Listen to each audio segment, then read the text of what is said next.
علامہ اقبال علیہ رحمہ ایک صالح خاندان میں پیدا ہوئے. آج 9 نومبر ہے اور یہی ان کا یوم ولادت ہے. اللہ نے انہیں جو ماں باپ دیے تھے وہ حضور سے بے پناہ محبت کرنے والے تھے، رزق حلال کمانے والے تھے، صالح مزاج کے لوگ تھے. الولد سر لابیہ، ایک عربی کا مقولہ ہے کہ اولاد ماں باپ کا راز ہوتی ہے. جس طرح کے ماں باپ ہوں اولاد بھی اس طرح کی ہوتی ہے. تو وہ صالحیت کا نور اقبال کے قلب و ذہن میں راسخ ہو گیا. بلکہ اقبال علیہ رحمہ جب مرتبہ کمال پر پہنچے اور عشق رسول کی دولت فراواں ان کی پہچان بنی تو انہیں پوچھا گیا کہ آپ نے یہ کہاں سے عشق رسول سیکھا ہے؟ تو انہوں نے کہا کہ میں نے یہ کسی یونیورسٹی سے نہیں لیا، یہ دولت مجھے کسی کالج سے نہیں ملی. نام تو از پدر آموختم، حضور کا نام میں نے اپنے باپ سے سیکھا تھا. تو یہ دولت انہوں نے آغوش مادر سے لی اور یہ دولت انہوں نے جو ہے وہ اپنے باپ کی تربیت سے حاصل کی. علامہ اقبال کی زندگی میں ہمیں بہت ساری چیزیں نظر آتی ہیں، لیکن 2 چیزیں اقبال کی زندگی میں بڑی اہمیت کی حامل ہیں. ایک ان کا عشق رسول اور ایک کتاب اللہ سے ان کی دوستی، ان کا تعلق خاطر، عقیدت کا ربط و رشتہ، اور قرآن مجید کی تلاوت کا مزاج. تو یہ دونوں چیزیں ان کو گھر سے ملی ہیں، آغوش مادر سے ملی ہیں، تربیت پدر سے ملی. عشق رسول کے حوالے سے خود انہوں نے وہ واقعہ نظم کیا ہے فارسی میں کہ سائل چوں قضائے مبرم میں، ہمارے دروازے پر ایک سائل کھڑا تھا. جس طرح قضائے مبرم نہیں ٹلتی، وہ بھی ٹلنے والا نہیں تھا. اس کو لاکھ کہا کہ چلا جا، لیکن وہ جانے کو آمادہ نہیں تھا. تو یہ بچپنے کی عمر تھی، ابھی طبیعت میں لاابالی پن تھا. تو غصے میں آ کر اس کے کشکول کو کوئی چیز ماری تو اس کا کشکول گر گیا.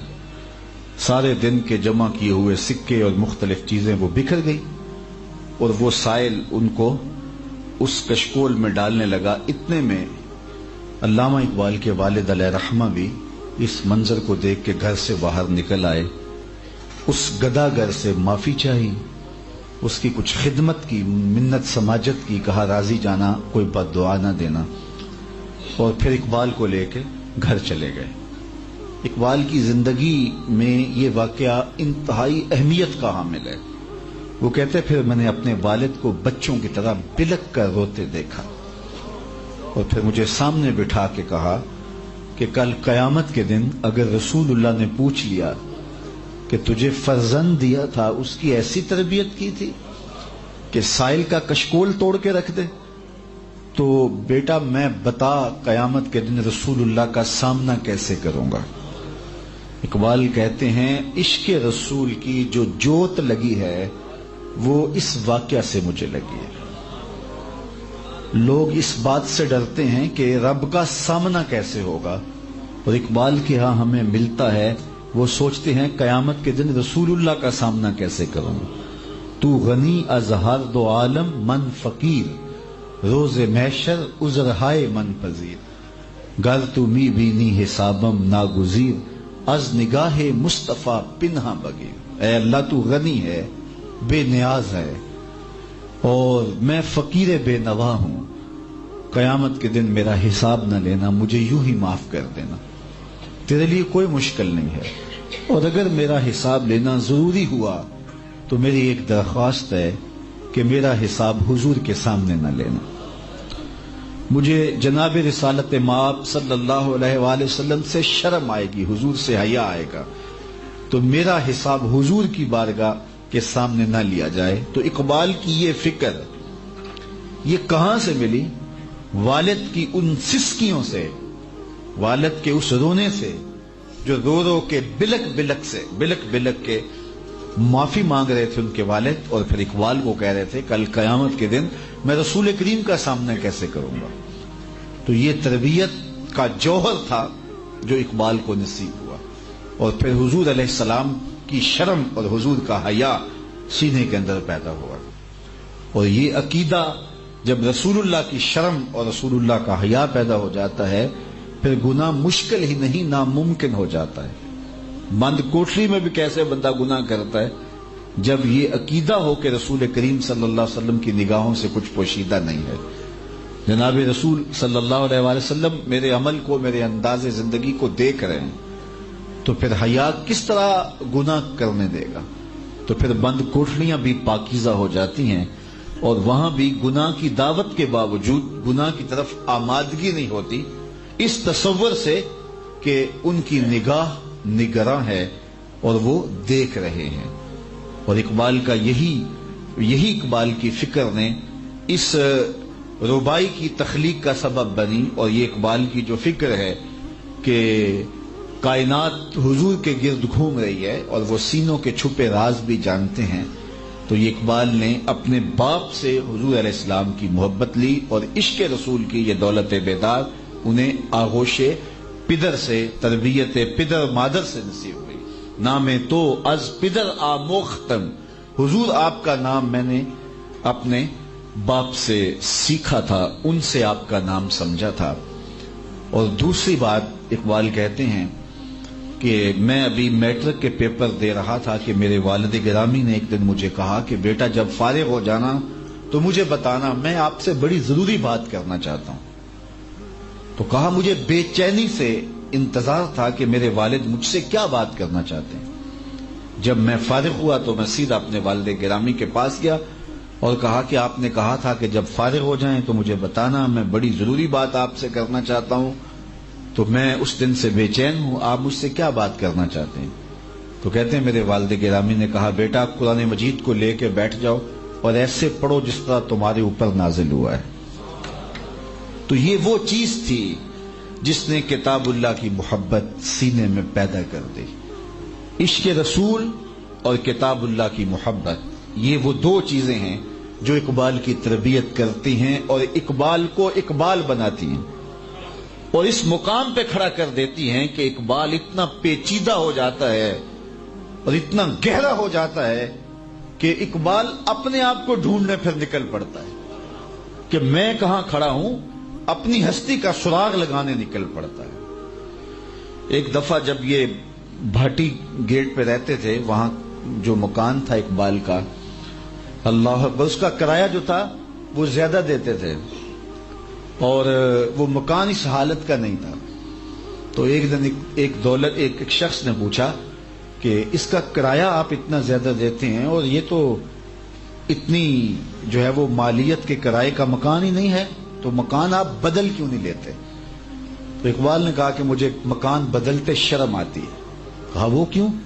کہا اس لیے کہ یہ ایک ہندو بیوہ کا مکان ہے اور اس کی گزر اوقات اس کرائے پہ ہے، اور اتنا کرایہ میں دیتا ہوں اور میرے علاوہ کوئی اتنا کرایہ دے گا نہیں، تو اس بیوہ کی بیوگی کا خیال کرتے ہوئے میں زیادہ کرایہ دے رہا ہوں۔ یہ چیزیں، یہ درد مندی، یہ سوز، یہ گداز اقبال کو کہاں سے ملا تھا؟ یہ عشق رسول کی پیداوار ہے، عشق رسول کا عملی نتیجہ ہے۔ وہ عشق رسول کے زبان پہ دعویٰ عشق رسول اور ہاتھ میں چھری ہو، وہ عشق رسول کا مزاج نہیں ہے۔ وہ ہمارا ایک جو ہے وہ ایک بالائی انداز ہو سکتا ہے، لیکن عشق رسول جب روحوں میں رچ جاتا ہے تو پھر امت کے لیے محبت کے جذبات پیدا ہوتے ہیں، بلکہ انسانیت کے لیے محبت کے جذبات پیدا ہوتے ہیں۔ تو اس مکان میں اقبال رہتے تھے اور ان کی شاعری کے تنتنے تھے، شہرت تھی، بہت کچھ تذکرے پھیلے۔ تو وہاں ایک صاحب رہتے تھے جو پیر طریقت بھی تھے، مولوی صاحب بھی تھے، تو ان کی مجلس میں اقبال کا ذکر چھڑا اور ادھر ادھر کی باتیں ہوئی تو انہوں نے بڑے سخت لفظ کہہ دیے۔ تو بعد میں جب انہوں نے اقبال کے کلام کو ذرا دقت نظر سے پڑھا تو پھر انہیں کھلا کہ یار یہ تو بڑا پیچیدہ شخص ہے اور میں تو اپنی رائے جو قائم کی ہے وہ اچھی نہیں تھی۔ سرے اقبال سے ملاقات ہو گئی، تو انہوں نے جو اقبال سے بات کی وہ کلیات کے اندر اقبال نے ایک نظم لکھی ہے زاہدی اور رندی، اس میں یہ سارا مضمون پڑھا جا سکتا ہے۔ ایک مولوی صاحب کی سناتا ہوں کہانی، منظور نہیں شوخی طبیعت کی دکھانی۔ تو وہ اس کی کہانی سناتے ہیں کہ وہ ملا، اس نے کہا حضرت میں آپ کے بارے میں بڑی عجیب رائے رکھتا تھا، لیکن بعد میں آپ کا کلام پڑھا تو پھر مجھے کھلا کہ آپ تو کوئی اور چیز ہیں اور میں آپ کو سمجھ نہیں پایا، تو مجھے افسوس ہے کہ میں آپ کے بارے میں کچھ اچھے کلمات نہیں کہے، تو مجھے اپنے کہے پر پچھتاوا ہے۔ تو اس نے جب معذرت کا اظہار کیا اور ساتھ کہا کہ معذرت آپ کو سمجھ نہیں پایا، تو اقبال نے جو اس کا جواب دیا، میں صرف مقصود چونکہ میرا وہاں ہے، اقبال کتنا گہرا ہو گیا تھا اور وہ خود کو ڈھونڈنے نکلا تھا، تو کہا کہ حضرت آپ نے جو کہا یہ آپ میرے ہمسائے تھے اور آپ کا حق بنتا تھا میرے بارے جو بھی کہنا چاہتے کہتے، یہ آپ نے ہمسائیگی کا حق ادا کیا ہے تو مجھے کوئی ناراضگی نہیں۔ باقی رہی بات کہ آپ مجھے سمجھ نہیں پائے تو یہ کوئی افسوس کی بات نہیں، میں خود بھی نہیں اپنی حقیقت سے شناسا۔ اگر آپ مجھے سمجھ نہیں پائے تو وہ تو آپ ہیں، باقی جہاں تک میری گہرائی اور گہرائی کا عالم ہے، میں خود بھی نہیں اپنی حقیقت سے شناسا۔ گہرا ہے میرے بحر خیالات کا پانی، شوق تو مجھ کو بھی ہے کہ اقبال دیکھوں، شوق تو مجھ کو بھی ہے کہ اقبال دیکھوں، کہ اس کی جدائی میں بہت اشک فشانی، اقبال بھی اقبال سے آگاہ نہیں ہے، کچھ اس میں تمسخر نہیں واللہ نہیں ہے۔ تو وہ کہتا ہے کہ میں تو اگر ڈھونڈنے نکلوں تو میں اپنی ذات کا ابھی تک سراغ نہیں پا سکا کہ میں کون ہوں، اور جب سراغ زندگی ملتا ہے تو پھر اقبال کہاں کھڑا ہوتا ہے اور پھر کس طرح کائنات کے ہر رنگ کے اندر انسانیت کا رنگ اور خودی کا نور اقبال کو دکھائی دیتا ہے کہ کانپتا ہے دل تیرا اندیشائے طوفان سے کیا، نا خدا تو بحر تو کشتی بھی تو ساحل بھی تو، دیکھ آ کر کوچائے چاکے گرے باں میں کبھی، کیس تو لیلا بھی تو صحرا بھی تو محمل بھی تو، وائے ناکامی کہ تو محتاج ساکی ہو گیا، میں بھی تو مینا بھی تو مستی بھی تو حاصل بھی تو، آہ کس کی جستجو آوارہ رکھتی ہے تجھے، راہ تو رہرو بھی تو رہبر بھی تو منزل بھی تو، بے خبر تو جوہر آئینہ ایام ہے، تو زمانے میں خدا کا آخری پیغام۔ تو جب خودی سے آشنائی ہوتی ہے تو پھر کائنات کے سارے رنگ ایک وجود کے اندر دکھائی دیتے ہیں، وہ وجود انسان ہے، اور پھر وہ رازدان بن جاتا ہے، فطرت کے رازوں کا امین بن جاتا ہے، پھر وہ خودی کا ترجمان بن جاتا ہے، پھر وہ راز کن فقاں بن جاتا ہے۔ تو راز کن فقاں ہے، اپنی آنکھوں پر عیاں ہو جا، اپنے آپ کو دیکھنا انسان تو کہاں کھڑا ہے۔ وفی انفسکم افلا تبصرون، ذرا من میں جھانک کر کے تو دیکھ، بلے شاہ اڑ دیاں پھڑ میں جڑا اندر بیٹھا کبھی پڑھیا ہی نہیں۔ اپنے اندر جب انسان اترتا ہے پھر اسے پتہ چلتا ہے، من عرف نفسہ فقد عرف ربہ، جس نے من کو پہچان لیا اس نے اپنے رب کو پہچان لیا، اور جس کو خودی کا تعقل ہی نہیں ملا، ذات سے آگہی نہیں ملی، اپنے آپ سے آشنا ہی نہیں ہوا، تو پھر اسے کسی اور کا پتہ کیسے چلنا۔ اس آئینے میں پہلے اپنے وجود کو دیکھ، تو راز کن فقاں ہے، اپنی آنکھوں پر عیاں ہو جا، خودی کا رازداں ہو جا، خدا کا ترجمہ ہو جا، خودی میں ڈوب جا غافل، یہ سر زندگانی ہے، نکل کر حلقۂ شام و سحر سے جاویداں ہو جا، مسافے زندگی میں سیرت فولاد پیدا کر، شبستان محبت میں حریر و پر نیا ہو جا، گزر جا بن کے سیلے تند رو کوہ بیاباں سے، گلستان راہ میں آئے تو جوئے نغمہ خاں ہو جا، تیرے علم و محبت کی نہیں ہے انتہا کوئی، نہیں ہے تجھ سے بڑھ کر ساز فطرت میں نوا کوئی۔ تو یہ وہ آواز بنتی ہے۔ تو یہ جب عشق رسول سے تربیت ہوتی ہے اور جب کتاب اللہ سے جڑنے سے من میں اجالے ہوتے ہیں اور زندگی کو زندگی کا حقیقی روپ ملتا ہے، تو پھر انسان کہاں کھڑا ہوتا ہے۔ بہت ساری باتیں ہیں جو کہنے کی نہیں ہیں، اور جو ہے وہ مجلس عام میں ان کی مکمل تشریح اور بیک گراؤنڈ کے بغیر اگر کہی جائیں تو پھر فتنے سے خالی نہیں ہے۔ اس لیے اتنی بات کافی ہے کہ انسان جب ان دولتوں سے مالا مال ہوتا ہے تو پھر خود ہی کے مقام پہ جب فائز المرام ہوتا ہے تو پھر اس کے رنگ ہی اور ہوتے ہیں، اور دھنک کی ساری شوخیاں اور کوس قضا کے سارے رنگ ایک وجود کے اندر دکھائی دیتے ہیں، اور ایک انسان اس کو جس پہلو سے دیکھا جاتا ہے وہ ایک عجیب قدرت کا راز نظر آتا ہے، اور قدرت کے ان رازوں کا امین اگر آپ نے اس کائنات کے اندر وجودی شکل میں کوئی انسان دیکھنا ہو تو اس کا نام علامہ اقبال ہے۔ اللہ تعالیٰ نے اس شخص کو جو ہے وہ مرکہ بنا دیا تھا، اور اس کے لیے جو خاص راز تھا کہ وہ حضور علیہ السلام کے عشق کی تربیت کے اندر دو باتیں میں عرض کرنا چاہوں گا، وقت نہیں ہے۔ کبھی ایسا نہیں ہوا، کبھی بھی ایسا نہیں ہوا کہ اقبال کے سامنے حضور کا نام لیا گیا ہو اور وہ بچوں کی طرح بلک بلک کے رویا نہ ہو، اور کبھی بھی ایسا نہیں ہوا کہ علامہ اقبال قرآن مجید کی تلاوت کرتے ہوں اور آنکھوں نے آنسوؤں کا خراج نہ دے۔ غنا سے پڑھتے تھے قرآن مجید اور سحری کے وقت پڑھتے تھے، اور یہ خاص لمحے ہیں قرآن مجید کی تلاوت کے۔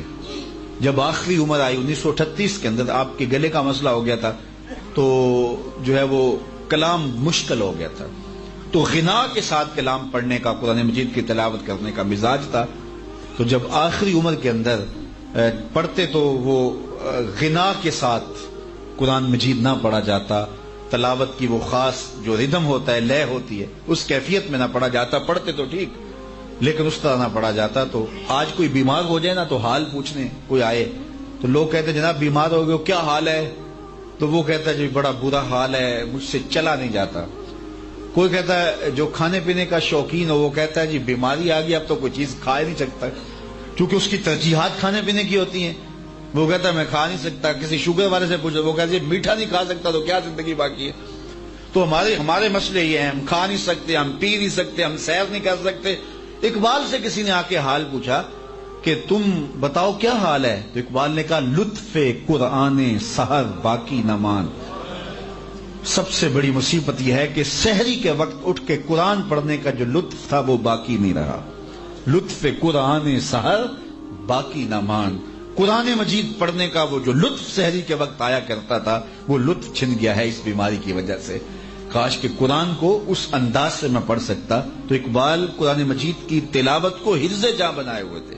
ایک دوست کو خط لکھا جس خط کے اندر لکھا کہ قرآن مجید کی تلاوت برابر جاری رکھنا، اگر ترجمہ اور مفہوم نہیں آتا تو کوئی بات نہیں ہے، خالی تلاوت ہی جاری رکھنا، چونکہ ناظرہ قرآن پڑھنے سے بھی قلب کا تعلق قلب رسول سے جڑ جاتا ہے۔ رسول کریم کے قلب اطہر سے دل کا تعلق قائم ہو جاتا ہے اگر آپ قرآن مجید کی ناظرہ تلاوت کریں، اور اگر اس کو سمجھ کر اس کو تلاوت کریں۔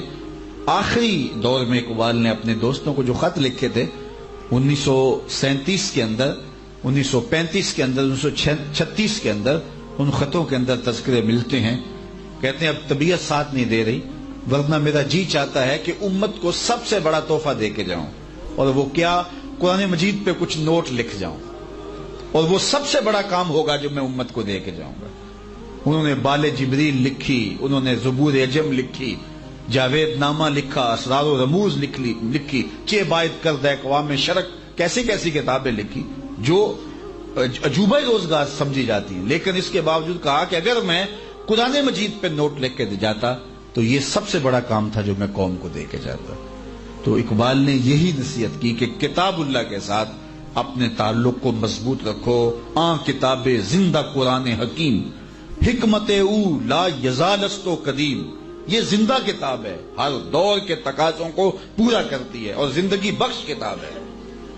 بلکہ ایک مقام پہ اقبال نے ایک بات کہی ہے، ذرا اس پہ توجہ آپ کی چاہوں گا۔ اس نے کہا فاش می گوئم آنچ در دل مزمرست، میں کھل کے نہ کہہ دوں جو میرے دل میں چھپا ہوا ہے۔ کتاب اللہ پہ بات کرتے کرتے اقبال نے کہا فاش می گوئم، کیا میں کھل کے آنچ در دل مزمرست، جو میرے دل کے اندر چھپا ہوا ہے ابھی تک میں بیان نہیں کیا۔ پھر کہتا ہے ای کتاب نیست چیزیں دیگرست، یہ کتاب نہیں یہ کوئی اور ہی شے ہے۔ کتاب نیست چیزیں دیگرست، یہ کتاب نہیں یہ کوئی اور ہی شے ہے۔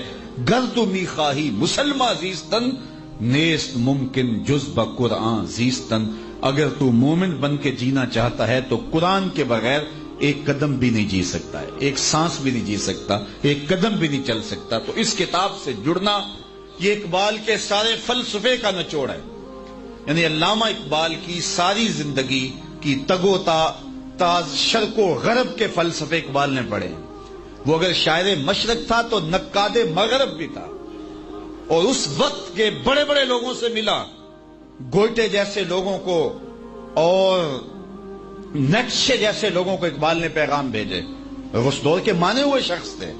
یہ جو پیام مشرق ہے، اس کا آپ مقدمہ پڑھیں، یہ مغرب کا مشرق کے نام جو پیغام لکھا گیا تھا، تو اس کے جواب کے اندر اقبال نے پھر مشرق کا پیام مغرب کے نام بھیجا ہے، اور اس کے اندر جو ہے وہ اقبال نے بتایا کہ ہمارا پیام کیا ہے۔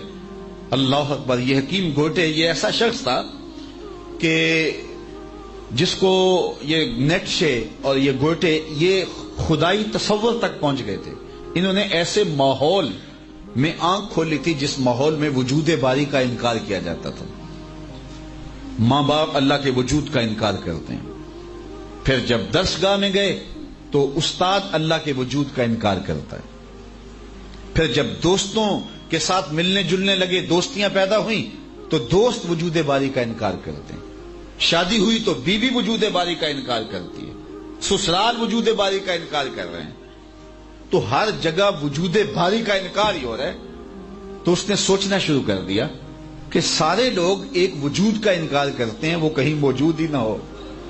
پھر اس نے سوچنا شروع کر دیا، سوچ سوچ کے اس نے اپنی قوم میں کھڑے ہو کے علم بغاوت بلند کیا، کہا تم سارے جس کا انکار کرتے ہو، میں اکیلا اس کا اقرار کرتا ہوں۔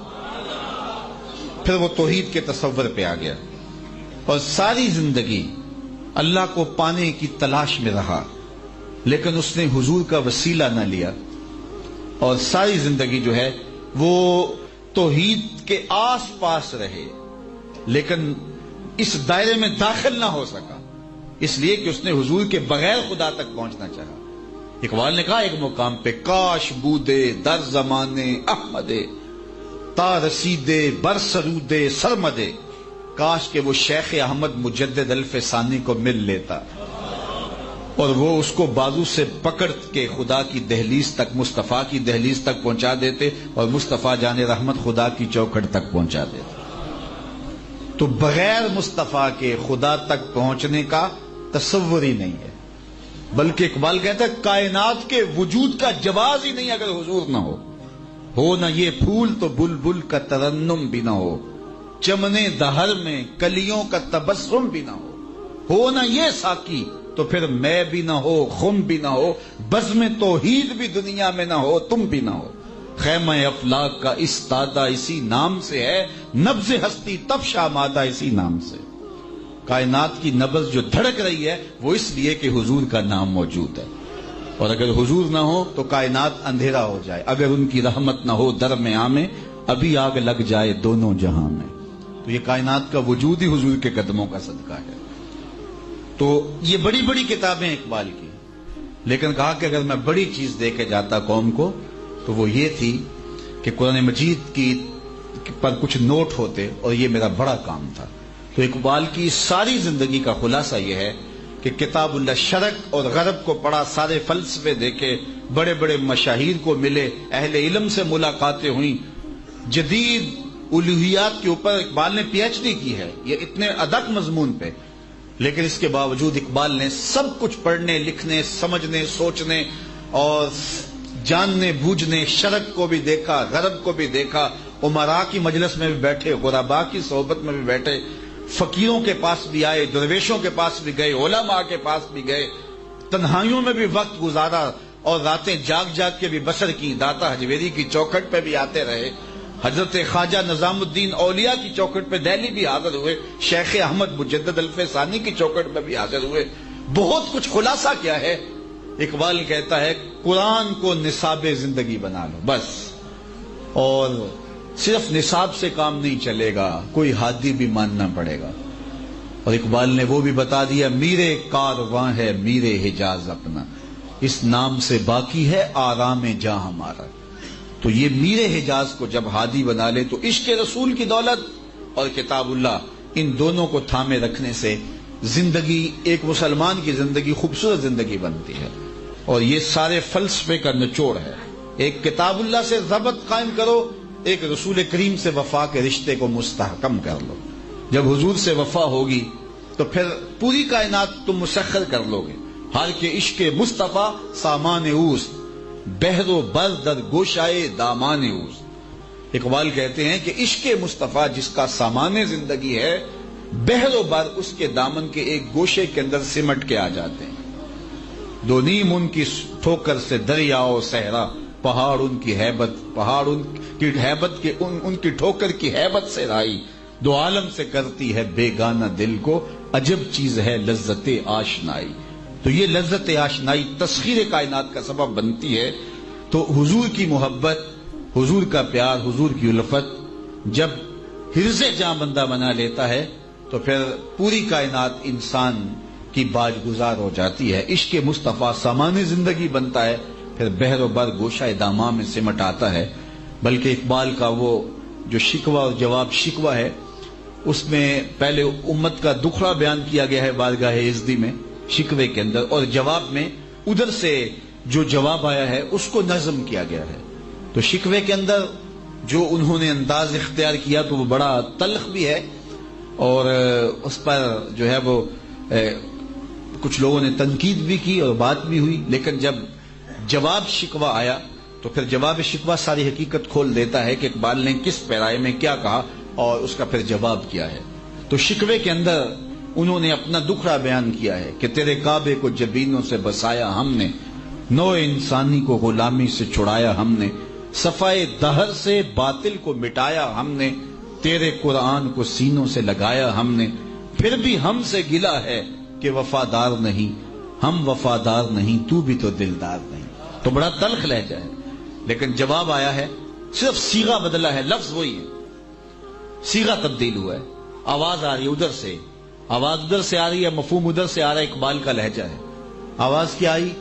صفائے دہر سے باطل کو مٹایا کس نے، نو انسانی کو غلامی سے چھڑایا کس نے، میرے کعبے کو جبینوں سے بسایا کس نے، میرے قرآن کو سینوں سے لگایا کس نے، تھے تو آبا وہ تمہارے ہی مگر تم کیا ہو، ہاتھ پہ ہاتھ دھرے منتظر فردا ہو، ہر کوئی مست مئے ذوق تن آسانی ہے، تم مسلمان ہو یہ انداز مسلمانی ہے، حیدری فقر ہے نئے دولت عثمانی ہے، تم کو اسلاف سے کیا نسبت روحانی ہے، وہ معزز تھے زمانے میں مسلمان ہو کر، تم خار ہوئے ہو تارک قرآن ہو کر. کتاب اللہ سے دوری تمہاری ذلت، پستی، ذبوحالی، نکبت، رسوائی، ادبار، سب کا سبب کتاب اللہ سے دوری ہے. اس کتاب سے اگر نیڑے ہو جاؤ تو پھر تمہاری دنیا بھی بہتر ہے اور تمہارا دین بھی بہتر ہے. اور دوسری بات، کون ہے تارک آئین رسول مختار؟ آج تم کہتے ہو رسول اللہ کے دین کا تارک کون ہے؟ کس کی نظروں میں سمایا ہے شعار اغیار؟ وہ شعار اغیار یوں تو سید بھی ہو، مرزا بھی ہو، افغان بھی، تم سبھی کچھ ہو، بتاؤ کہ ہو مسلمان بھی. پھر خلاصہ کیا نکالا؟ قوت عشق سے ہر پست کو بالا کر دے، دہر میں اسم محمد سے اجالا کر دے. اس عالم میں چراغاں نام محمد سے ہوگا. اور پھر جہاں اقبال بات ختم کرتے ہیں اور جو ہے وہ جواب شکوہ کا نقطہ کمال ہے یہ شعر، کی محمد سے وفا تو نے تو ہم تیرے ہیں. یہ ادھر سے آواز آ رہی ہے، اقبال کی زبان ہل رہی ہے، لہجہ اقبال کا ہے، مفہوم ادھر سے اتر رہا ہے، کی محمد سے وفا تو ہم تیرے ہیں. یہ جہاں چیز ہے کیا لوح و قلم تیرے ہیں. کہا میرے محمد عربی کے بن جاؤ پھر ہم تمہارے ہوں گے. یہ کافر ہمارے لگتے کیا ہیں؟ ان کو ہم کیوں نوازیں گے؟ تمہیں نوازیں گے، لیکن شرط یہ ہے میرے محمد کے نوکر تو بن کے دکھاؤ. وَأَنْتُمُ الْعَالَوْنَ إِن كُنْتُم مُؤْمِنِينَ. تم ہی سر بلند ہوگے اگر تم میرے آقا کے میرے نبی کے بن کے دکھاؤ نا. وَأَنْتُمُ الْعَالَوْنَ، تم ہی سر بلند ہوگے. کی محمد سے وفا تم نے تو ہم تیرے ہیں. یہ جہاں چیز ہے کیا لوح و قلم تیرے. یہ دنیا کیا ہے، یہ جہاں کیا ہے، یہ حکومتیں کیا ہیں، یہ تخت و تاج کیا ہوتے ہیں، یہ بادشاہتیں کیا ہوتی ہیں. ہم قلم بھی تمہیں دے دیں گے، تختی بھی تمہیں پکڑا دیں گے. پھر جو لکھنا ہوا خود لکھ لینا، پھر تمہاری تقدیر کے فیصلے نہ واشنگٹن میں ہوں گے، نہ وائٹ ہاؤس میں ہوں گے، نہ کسی اور جگہ پہ ہوں گے، بلکہ خدا بندے سے خود پوچھے گا بتا تیری رضا کیا ہے۔ شرط ہے کہ وفا کا رشتہ رسول اللہ سے مستحکم ہو جائے۔ تم بن کے تو دیکھو مصطفیٰ کے، تم تو 1 ارب 60 کروڑ ہو، وہ تو صرف 313 تھے، لیکن انہیں بن کے دکھایا نا، تو پھر کیا ہوا کہ انہوں نے کفر کے ایوانوں کو الٹ کے رکھ دیا۔ تاریخ پڑھے، ابو جہل نے جب عمیر بن وہب کو بھیجا نا، جاؤ دیکھ کے آؤ مسلمانوں کی تعداد کتنی ہے، تو اس نے رپورٹ دی 3 اونٹ کھا سکیں گے۔ ابو جہل تو بڑا خوش ہو گیا، صنادید قریش کو اپنے خیمے میں بلا کے کہا اس کی رپورٹ سنو۔ یہ 300 کے اوپر یا نیچے لوگ بتا رہے ہیں کہ 300 سے کچھ اوپر ہیں یا نیچے ہیں، چونکہ 3 اونٹ جو ہے وہ 100 آدمی 1 اونٹ کھاتا ہے، تو 3 اونٹ کھانے والے لوگ ہیں، تو اس کا مطلب ہے 300 سے اوپر نیچے ہیں، اور ہم 9 یا 10 اونٹ ذبح کرتے ہیں، تو ہماری تعداد 950 تعداد تھی ان کی۔ تو کہا پھر لڑائی نہیں ہے، صبح تو رسیاں اکٹھی کرو، پکڑیں گے جکڑیں گے، اونٹوں سے باندھیں گے، اور وہاں سے انہیں حرم میں لے جا کے لوگوں کو ان کا تماشا دکھائیں گے۔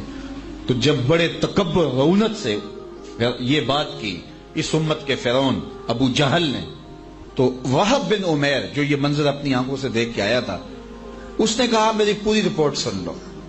وَلَٰكِنْ رَأَيْتُ يَا مَعْشَرَ قُرَيْشَ الْبَلَايَا تَحْمِلُ الْمَنَايَا، اے قریش کے سرداروں، اتنے بھی تکبر میں نہ ہو، تم کہتے ہو رسیاں اکٹھی کرو، میرا مشورہ یہ ہے رات کی تاریکی میں بھاگ سکتے ہو تو بھاگ جاؤ۔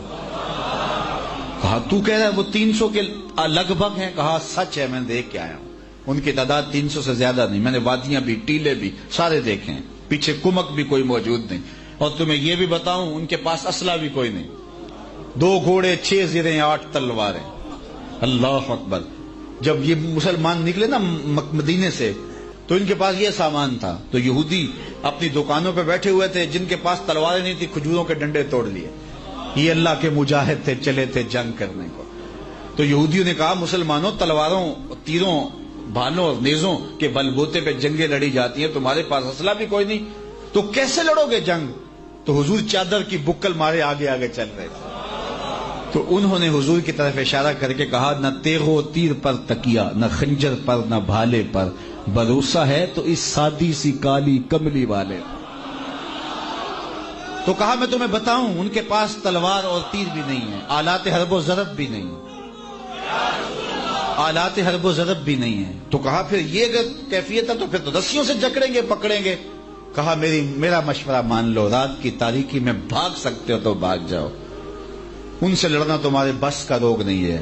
وَلَٰكِنْ رَأَيْتُ يَا مَعْشَرَ قُرَيْشَ الْبَلَايَا تَحْمِلُ الْمَنَايَا، میں اپنی آنکھوں سے دیکھ کے آیا ہوں کہ یثرب کی اونٹنیاں اپنی پشتوں پہ نری موتیں اٹھا لائی ہیں، اور میں نے دیکھا ہے وہ زخمی سانپوں کی طرح پیچ و تاب کھا رہے ہیں، اور کل ان میں سے کوئی مرے گا نہیں جب تک تم میں سے ایک ایک کو لڑ نہیں جاتا، اور اتنے بندے اگر تمہارے مر جائیں تو افسوس ہے تمہارے جینے پر۔ تم کہتے ہو رسیاں کٹھی کرو، میرا مشورہ یہ ہے جو دیکھ کے آیا ہے رات کی تاریکی میں بھاگ سکتے ہو تو بھاگ جاؤ۔ اگلے دن پھر عزیمت اور جرت کی جو داستان اہل ایمان نے رقم کی اور رب کی مدد اتری، میرے رب نے بھی اس دن کو یوم فرقان کہا۔ تو کہا وہ تو 313 تھے لیکن ہو گئے تھے نا حضور کے، تو ہم نے غالب کر دیا، تم تو 1 ارب 60-70 کروڑ ہو، آؤ نہ میرے رسول کے بن کے دکھاؤ۔ کی محمد سے وفا تو نے تو ہم تیرے ہیں، یہ جہاں چیز ہے کیا لوح و قلم تیرے ہیں، پھر لوح بھی تمہارے ہاتھ میں دے دیں گے، قلم بھی تمہارے ہاتھ میں دے دیں گے۔ تو اقبال نے عشق رسول کی وہ دولت فراواں اپنے سینے میں پالی، اور آج 1 صدی کا عرصہ ہونے کو ہے، لیکن اس کے باوجود ان کی یادوں کے دیے مدہم نہیں ہو رہے، ان کے ذکر کا چراغاں ہے اور ان کے فکر کی خوشبو ہے، اور اس وطن کو انہوں نے سینچا اپنی فکر سے، اپنے تصور کی خوشبو سے، اور آج بھی اس وطن میں کاش کے نسل نو فکر اقبال کو سمجھنے کی کوشش کرے، اور یہ منبر و محراب کا بھی موضوع بنے، اور اقبال کی تفہیم سے جو ہے وہ ذات کی تفہیم نصیب ہوتی ہے، اپنے آپ سے آگہی نصیب ہوتی ہے۔ اقبال ہمیں خود ہی کا درس دیتا ہے، ہمیں اپنے من میں ڈوب کر سراغ زندگی پا جانے کا سبق دیتا ہے، غیروں کے آگے جھکنے سے بچاتا ہے، چونکہ اقبال کہتا ہے کہ غیروں کے آگے جھکو گے پھر تن بھی تمہارا نہیں رہے گا اور من بھی تمہارا نہیں رہے گا، اور یہ بات قلندر کو تو پانی پانی کر جاتی ہے۔ اس لیے اقبال کا فلسفہ یہ ہے کہ اگر جینا ہے تو پھر خودی کا تصور لے کے جیو، خودی کا چراغ ہاتھ میں لے کر کے زندگی کی سنگلاخ راہوں سے گزرو۔ زندگانی کی حقیقت کوہکن کے دل سے پوچھ۔ یہاں زندگی کی حقیقت اقبال نے کہی کہ وہ جو ہے وہ سنگے گراں تیشا و سنگے گراں ہے زندگی۔ زندگی تو جو ہے وہ کشاکش کا نام ہے، یہ فارمی چوزے والی زندگی جو ہم اختیار کرنا چاہتے ہیں۔ اقبال کا اس کا تصور بھی نہیں اقبال کے کہ یہ بندہ کہتا ہے پیسے مل جائیں، زیادہ سے زیادہ آسائشیں سہولتیں مل جائیں، اقبال کا تصور نہیں ہے۔ کیا میں نے اس خاکداں سے کنارہ جہاں رزق کا نام ہے آب و دانا، پلٹنا جھپٹنا جھپٹ کر پلٹنا لہو گرم رکھنے کا ہے ایک بہانہ، پرندوں کی دنیا کا درویش ہوں میں کہ شاہی بناتا نہیں آشیانہ۔ ہماری ساری زندگی اسی تگ و تاز میں گزر جاتی، ساری زندگی گزر گئی، ساری زندگی بیت گئی، جوانی بیت گئی پیسے شادی کے اکٹھے کرتے ہوئے کہ شادی کی رقم اکٹھی کرنی ہے، پھر زندگی بیت گئی مکان بناتے ہوئے۔ میں اس کا انکار نہیں کرتا، یہ بھی ساتھ ساتھ ہوتا رہے گا، لیکن زندگی کا اعلیٰ مقصد کیا ہے؟ آئے کیوں ہو؟ اس کائنات میں غلبہ دین کے لیے ہم آئے ہیں، اللہ کے دین کے پرچم کو اونچا کرنے کے لیے آئے ہیں۔ وَوَالَّذِي أَرْسَلَ رَسُولَهُ بِالْهُدَىٰ وَدِينِ الْحَقِّ لِيُظْهِرَهُ عَلَى الدِّينِ كُلِّهِ۔ اس دین کو تمام دینوں پہ غالب کرنا مقصد ہے ہمارا، اور اقبال اس فلسفے کو ابھارتا ہے، اور زندگی کے اندر تحرک ہے۔ یاد مجھے نکتہ سلمہ خوش آہنگ، دنیا نہیں مردان جفاکش کے لیے تنگ، چیتے کا جگر چاہیے شاہی کا تجسس۔ اللہ اکبر، چیتے کا جگر اور شاہی کا تجسس ہو تو زندگی گزارنے کا مزہ آتا ہے۔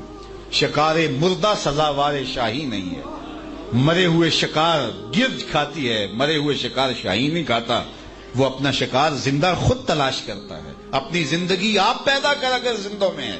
اقبال کا درس خود ہی یہ ہے، وہ انسان کو کھڑا کرتا ہے، وہ مقام خودی پہ دیکھنا چاہتا ہے، اور جوانوں کو اس مقام پہ دیکھنا چاہتا ہے کہ وہ معمولی باتوں سے مرعوب نہ ہو جائیں۔ اقبال تو وہاں گیا نا مغرب میں، تو آ کے مغرب پر تنقید کی، نئی تہذیب تکلف کے سوا کچھ بھی نہیں، چہرہ جو روشن نہ ہو تو کیا حاجت گلگونہ فروش۔ کہا یہ میک اپ کیا ہوا ہے، اندر کچھ بھی نہیں ہے، اگر کچھ ہے تو محمد عربی کے غلاموں کے سینوں میں ہے۔ زندگی تو یہ ہے، زندگی تو یہ ہے، وہاں کچھ بھی نہیں۔ اقبال نے کہا زندگی حرارت کا نام ہے، تب و تاب جاویدانہ کا نام ہے، زندگی کشش کا نام ہے، زندگی قوت اور توانائی کا نام ہے، ہیبت کا نام ہے، کفر سے ظلم سے جبر سے ٹکرانے کا نام ہے، حالات کی تلخیوں کو سہ جانے کا نام ہے، مشکلوں کا سینہ چیرنے کا نام زندگی ہے، کوہ گراں کے کلیجے سے نہر نکالنے کا نام زندگی ہے۔ زندگی آسان تو نہیں ہے، یہ فارمی چوزے کی طرح زندگی تھوڑی گزارنی۔ زندگی جاں فشانی کا نام ہے، سختی کا نام ہے، حالات کی تلخیوں سے گزرنے کا نام ہے، کشاکش حیات کا نام ہے۔ تو جوانوں کو اقبال کہتا ہے کہ جوانی یہ نہیں چوک پہ کھڑے ہو کر کے تم اپنی نظروں کو غلیظ کرتے رہو، جوانی کے تقدس کو سڑکوں پہ لٹا دو۔ جوانی یہ نہیں ہے، جوانی کیا ہے شباب اپنے لہو کی آگ میں جلنے کا نام۔ یہ تو اپنے لہو کی آگ میں جلنے کا نام ہے، یہ تو حرارت ہے۔ جوانوں کو تو پیروں کا استاد بننا چاہیے، جوانوں کو تو بوڑھوں کے لیے حرارت کا سبب بننا چاہیے، بلکہ اقبال تڑپ تڑپ کے یہ خیرات مانگتا ہے، تڑپنے پھڑکنے کی توفیق دے، دل مرتضی سوزے صدیق دے، جوانوں کو آہے سحر بخش دے، میرا دل میری سوزے تر بخش دے۔ اللہ اکبر۔ تو یہ توانائی، یہ حرارت جب سینوں میں پیدا ہوگی، جب ثابت نہیں ہوگے، جب سیار بن جاؤ گے، جب حالات کی تلخیوں سے ٹکرانے کا گر سیکھ جاؤ گے، تو پھر اقبال کے مرد مومن بنو گے، اور اقبال ایسا مرد مومن دیکھنا چاہتا ہے۔ تو آج میں اقبال کے کئی پہلوؤں پہ بات کرنا چاہتا تھا، اقبال کی خودی پہ بات کرنا چاہتا تھا، اقبال کے فلسفہ غم پہ بات کرنا چاہتا تھا، فلسفہ ارتقاء پہ بات کرنا چاہتا تھا۔ یہ ایک الگ کائنات ہے۔ پھر اقبال کے عشق رسول کی کہانی بھی اپنی ہے۔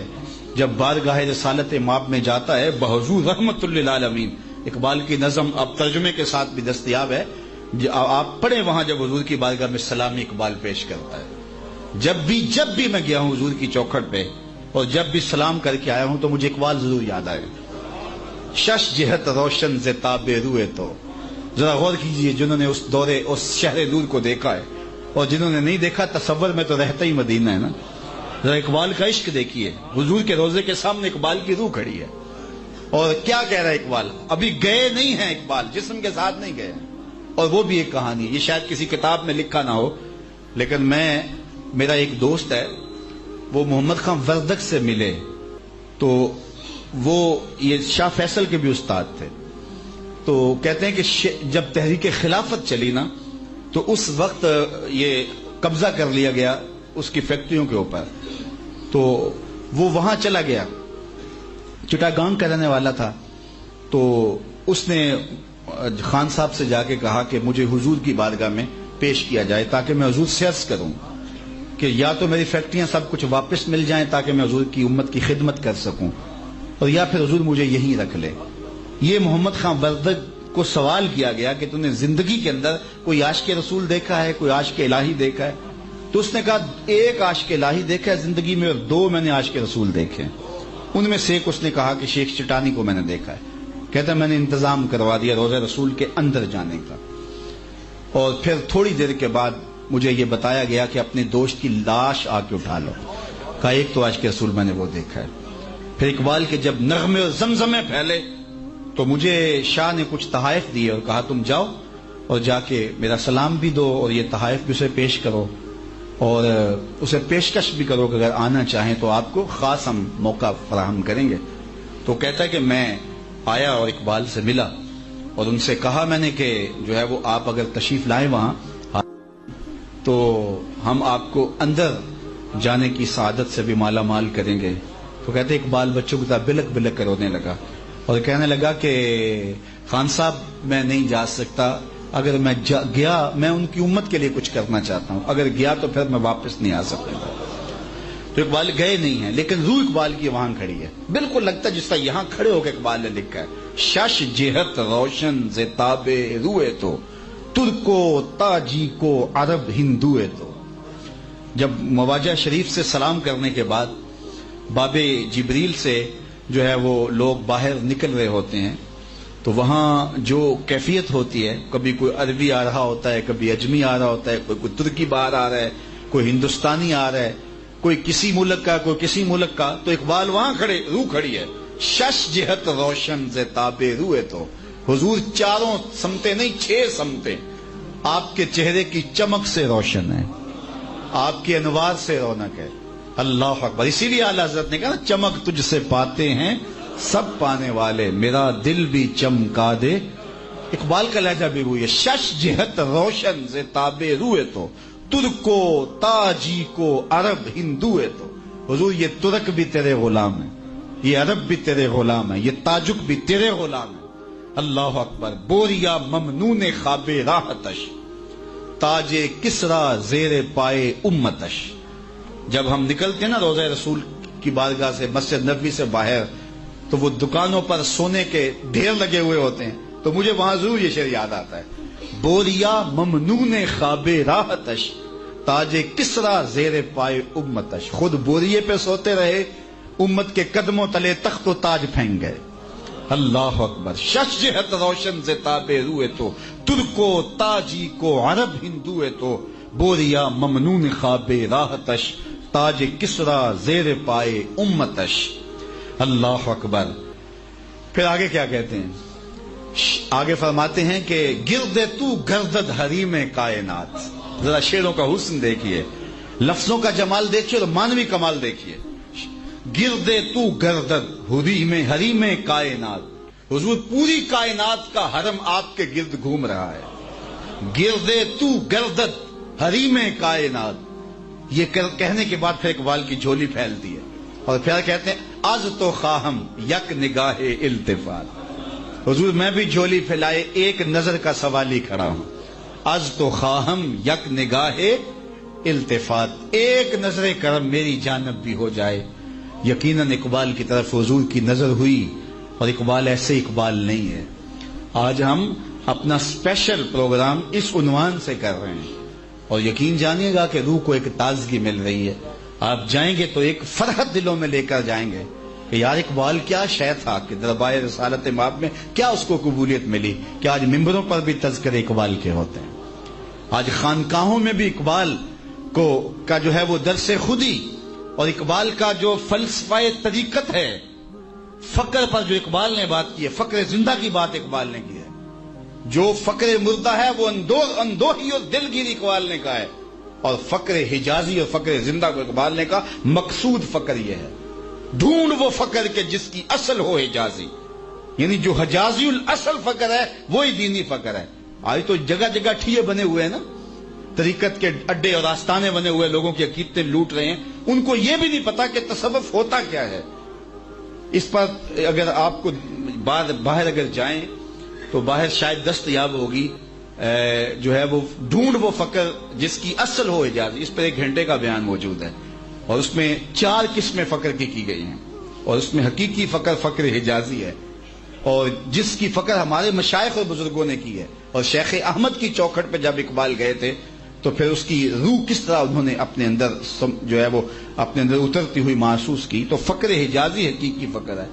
بدقسمتی یہ ہے کہ آج فقر کے تاجدار اور شہنشاہ وہ بنے ہیں جنہیں فقر کے مزاج سے بھی آشنائی نہیں ہے۔ فلک نے بخشی ہے انہیں خواجگی، جو جانتے نہیں روش بندہ پروری کیا ہے، جنہیں یہ بھی نہیں پتا کہ فقر کا روپ کون سا حقیقی فقر ہے اور اسلام کا فقر ہے۔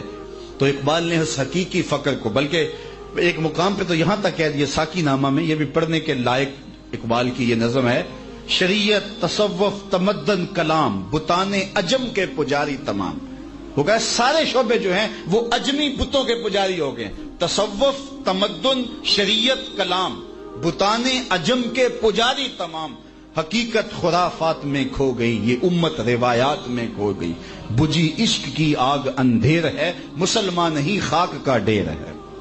تو یہ خاک کا ڈھیر بن گیا ہوا، یہ مٹی کا ڈھیر بن گیا ہوا، 1 ارب 40 50 60 70 کروڑ مسلمان خانماں برباد ہو گئے۔ اقبال کا فلسفہ کھڑا کر سکتا ہے زندگی، عروق مردہ میں دوبارہ دوڑا سکتا ہے۔ کاش ہمارے نوجوان اقبال فہمی کی طرف آئیں، ہماری درسگاہوں میں، دانشگاہوں میں، یونیورسٹیوں کے اندر اقبال کی فکر کو حقیقی معنی کے اندر روشناس کیا جائے تو امت کو دوبارہ کھڑا کیا جا سکتا ہے۔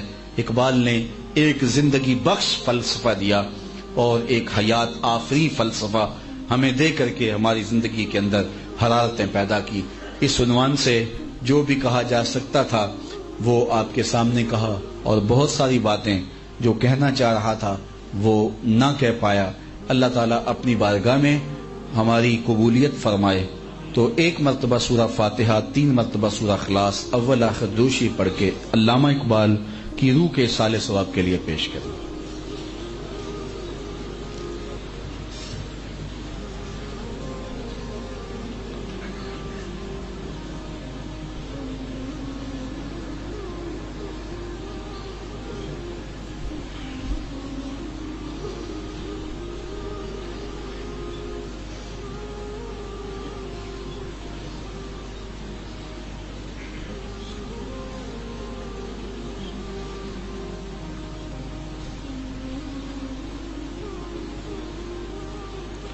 الحمدللہ رب العالمین والصلاة والسلام علی اشرف الانبیاء والمرسلین۔ مالک اٹھے ہوئے ہاتھ کبھی خالی نہ موڑنا، پھیلی ہوئی جولیاں ہمیشہ رحمتوں سے بھر دینا۔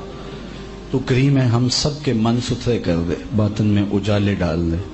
اے اللہ جو کلام پڑھا گیا اور میری مل کیا گیا اس کا ایصال تیرے محبوب کی بارگاہ میں کرتے ہیں، قبول فرما، حضور کے درجے بلند فرما، حضور کے اصحاب، اہل بیت اطہار، شہدائے بدر و حنین، احد، کربلا، تابعین، تبع تابعین، ائمہ دین، مجتہدین، چہار خانوادہ طریقت کے بزرگان دین کی روحوں کو پیش کرتے ہیں، مستجاب فرما۔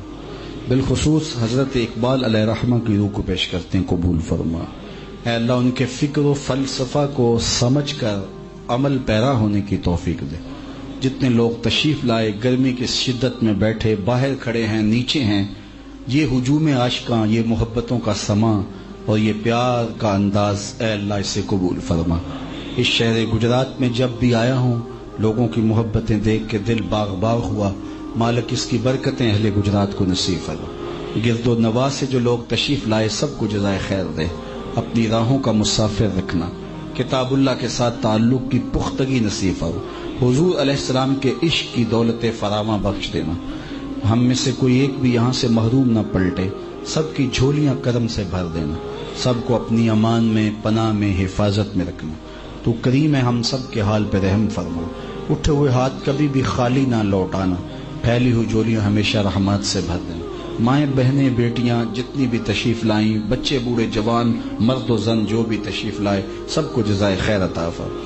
اتنے لوگوں کی آمین کے ساتھ تیری بارگاہ میں دعا ہے، میرے وطن کی خیر فرما، میرے ملک کو امن کے اجالے دے دے، پاک فوج کو ضرب عضب میں کامل اکمل اور مکمل کامیابی عطا فرما، پاکستان کے داخلی اور خارجی دشمنوں سے اس وطن کو نجات عطا فرما، نظریاتی اور جغرافیائی سرحدوں کی حفاظت فرما۔ جو لشکر اور سپاہ اس وطن کی تقدیر کو پامال کرنا چاہتے ہیں، تقدیر سے کھیل رہے ہیں، ان اشرار سے اور ان کے سرپرستوں سے اور ان کے سرپرستوں کی شر سے اس وطن کو محفوظ فرما، اس وطن کو ہر خیر عطا فرما، ہمیں نیک صالح جرت مند دیندار حکمران نصیب فرما۔ اے اللہ اپنا خاص کرم پوری امت کا مقسوم کر دے۔ وصلی اللہ تعالی علی النبی الامین وآلہ وصحبہ اجمعین۔